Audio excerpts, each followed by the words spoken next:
Goeiedag en baie welkom ook so op die eerste Saterdag van hierdie nuwe jaar.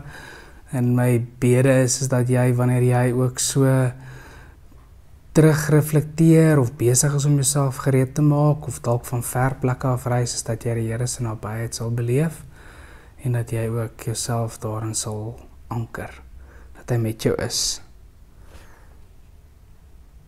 Ek lees vir ons Psalm 1 as ons afsluiting vir hierdie week en ons lees die eerste paar verse van Psalm 1. Dit gaan goed met die mens wat nie die raad van goddeloses volg nie met sondaars omgaan en met ligsinniges saamspan nie, maar wat in die woord van die Here sy vreugde vind, dit dag en nag oordink. Hy is soos 'n boom wat by waterstrome geplant is, wat op die regte tyd vrugte dra en waarvan die blare nie verdroog nie. Hy is voorspoedig in alles wat hy aanpak.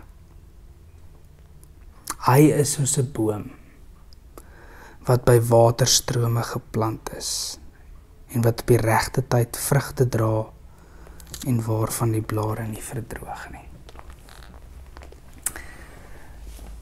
Is dat ek en jy sal wees soos hierdie boom, wat 'n konstante vloei het van die Here se lewensaar, tema waarmee ons so 'n bietjie besig was hierdie week en dalk ook so verder kan indra in die nuwe jaar in, is die blare verdroog nie. Dis 'n boom wat op bestemde tyd vrugte dra. En om so geplant te wees en geanker te wees. Wat beteken dit as ons sê dat die Here ons onderhouer is? Dat die Here die een is wat ons in stand hou? Dat die Here die een is wat ons laat vrug dra? Dat hy gee vir ons sy voeding en hy gee vir ons op die regte tyd ook vrug.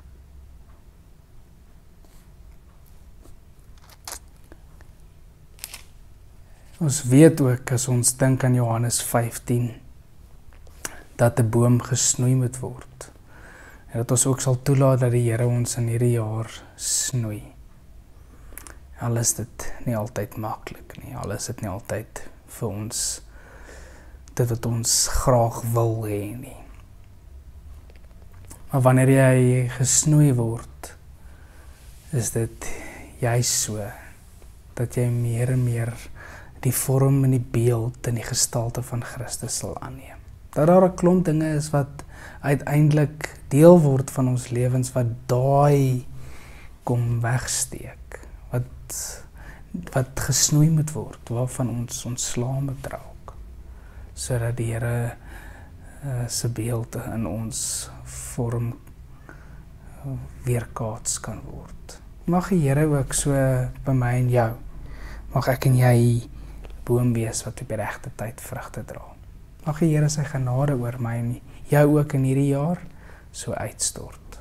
Mag jy soos 'n boom wees wat by waterstrome geplant is. Mag jy dit onthou, mag jy beleef dat hy jou onderhouer is, die een wat jou versorg. Here, dankie dat U die een is wat ons versorg en dat U met liefde ook na ons omsien, dat U ook die een is wat ons snoei, sodat dit wat so partykeer of deel word van ons lewens, dat dit weggesny moet word. Here, dankie dat U ons lewens in U hande hou en dat U ons ook stuur in die rigting van dit waartoe U ons geroep het en waarvoor U ons bestem het, ook in hierdie nuwe jaar.